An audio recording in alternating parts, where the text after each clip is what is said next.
শর্মিষ্ঠাস কিচেনে আমি শর্মিষ্ঠা এসে গেছি পাবদা মাছের রেসিপি নিয়ে। পাবদা মাছ ভালো করে ধুয়ে নিয়ে লবণ, হলুদ, একটু শুকনো লঙ্কার গুঁড়ো অল্প দিয়ে আমি ম্যারিনেট করে রাখবো। শুকনো লঙ্কার গুঁড়ো অপশনাল, বাট এটা দিলে একটু টেস্টটা ভালো আসে। ম্যারিনেটের সময় অল্প শুকনো লঙ্কার গুঁড়ো দিয়েছি, দিয়ে আমি এটা ম্যারিনেট করে রাখবো। এখন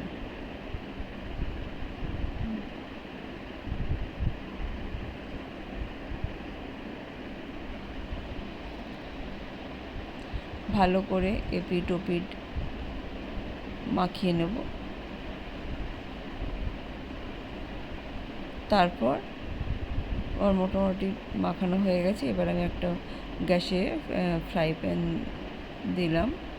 ফ্রাই প্যানে আমি একটু সর্ষের তেল দিলাম। আমি এই মাছের তরকারিটা, পাবদা মাছের ঝালটা আমি সর্ষের তেল দিয়েই করবো। তেল গরম হয়ে গেছে, এবার আমি মাছটা ভেজে নেব।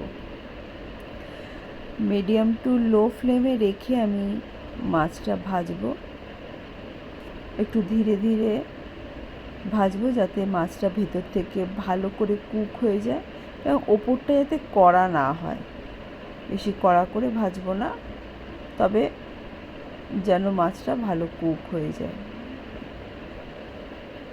আর একটু ভাজার আগে একটু কাঁচা সর্ষের তেল আমি মাছে মাখিয়ে নিয়েছিলাম।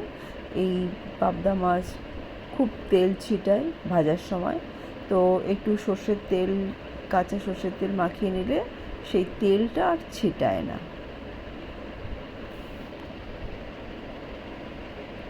এপিট ওপিট করে দিয়ে আমি সিমে রেখেই, মোটামুটি মিডিয়াম টু লো ফ্লেমে রেখেই আমি মাছটা ভাজবো।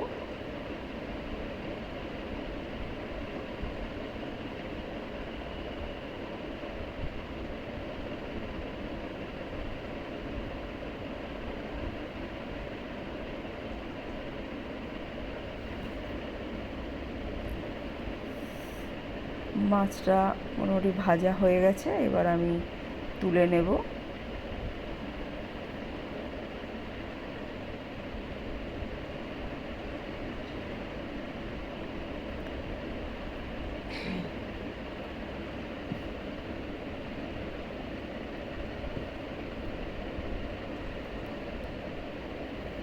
এবার ওই তেলেই আমি, মাছ ভাজার ওই তেলেই আমি কালো জিরে ফোড়ন দিলাম।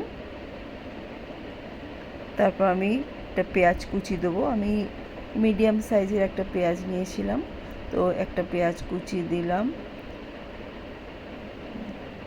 দিয়ে এটাকে আমি এবার একটু পেঁয়াজটাকে একটু ভাজবো, গোল্ডেন কালার আসা পর্যন্ত আমি এটাকে একটু ভাজতে থাকবো। মোটামুটি গোল্ডেন কালারও এসছে এবং নরম হয়েছে পেঁয়াজটা। এই সময় আমি টমেটো কুচি, একটা টমেটো কুচি আর 4টে কাঁচা লঙ্কা আমি দিয়ে দিলাম। এর সঙ্গে সঙ্গে আমি এখন একটু লবণ দিয়ে দেবো। আর লবণ দিলে টমেটোটা গলে গিয়ে ভালো কুক হয়।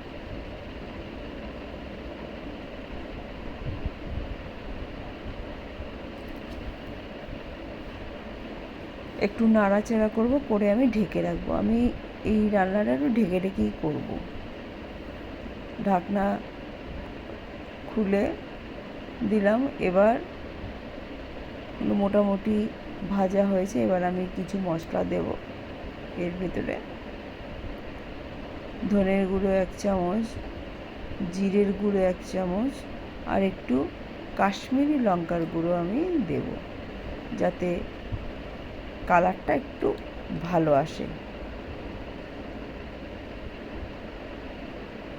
দিয়ে পুরোটা ভালো করে আমি মেশাবো, আর তলায় যাতে লেগে না যায় তার জন্য আমি একটু জল দিয়ে দিলাম। পুরোটা ভালো করে মেশাবো। মিশিয়ে এটাকে আমি এবার ঢেকে দেব। কষবো, আমি ঢেকে ঢেকেই কষবো মশলাটা।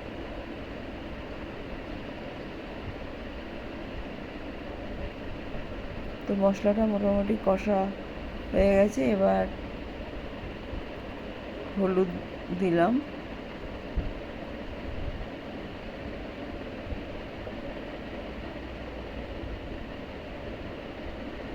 তেল ছাড়তে শুরু করেছে এবং মশলাটা থেকে একটা ভালো ফ্লেভার আসতে শুরু করেছে।